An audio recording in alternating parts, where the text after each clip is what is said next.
بیت اللہ کو، اور یہ بیت اللہ کی بیٹیاں ہیں. جب امن ہوگا، جب سکون ہوگا تو لوگ اس میں عبادت خوشی و خضوع سے ادا کریں گے.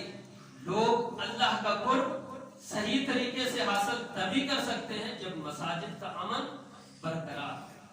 تو ہر بندہ یہ کوشش کرے کہ مسجد کے ادب اور مسجد کے احترام کو برقرار رکھے اور مساجد کی فضا کو خراب نہ کیا جائے.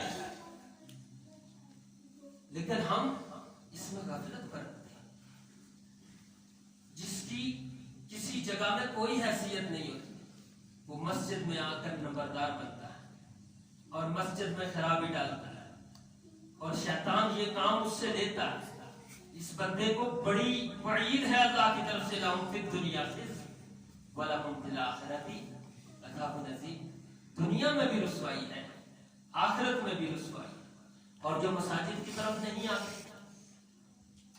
بخاری مسلم کی روایت ہے، رسول اللہ صلی اللہ علیہ وسلم نے فرمایا، بڑی ہلا دینے والی ہے، لقد ہممت ان آمر بخطب فیختتم.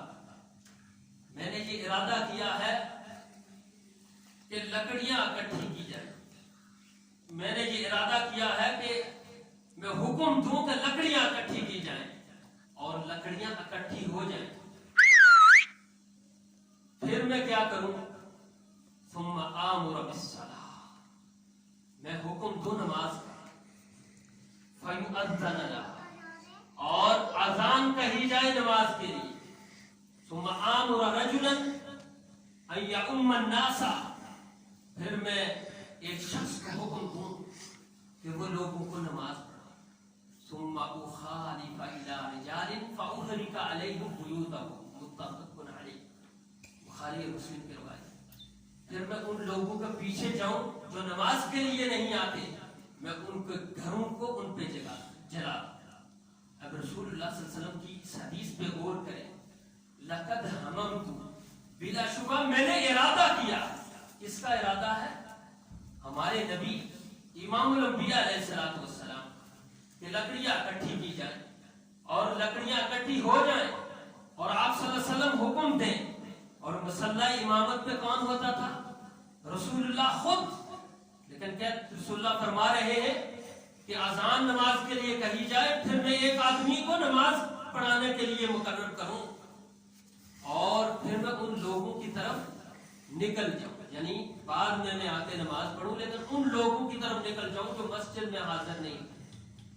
وہاں نماز پڑھتے ہیں لیکن مسجد میں حاضر نہیں ہوتے. فاغلق علیہم بیوتہم، ان کے گھروں کو میں ان کے اوپر جلا دوں. اتنا بڑا محلہ، اتنی بڑی بستی اور آبادی ہے اور اس میں سے چند لوگ نماز پڑھنے کے لیے مسجد میں. اور اگر میرے گمان کے مطابق اگر غلط نہ ہو تو میں یہ کہوں کہ مغرب میں پھر بھی لوگوں کی زیادہ تعداد ہوتی.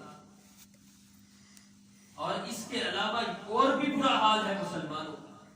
تو مسلمان اس فریضے سے اس قدر غافل ہے جس کے لیے رسول اللہ فرما رہے ہیں. وہ رسول جو تڑپ گیا اپنی امت کے لیے، جو تڑپ گیا، اے اللہ اگر تو ان لوگوں کو عذاب دے تو یہ تیرے بندے، اگر انہیں تو معاف کر دے تو کون پوچھنے والا. میرا نبی یہی آیت پڑھتا رہا اور روتا رہا، اے اللہ تو میری امت کو معاف کر دے. قیامت کے دن سارے لوگ کہیں گے رب نفسی رب نفسی. میرا نبی کہے گا رب امتی امتی، میری امت کا کیا بنے گا.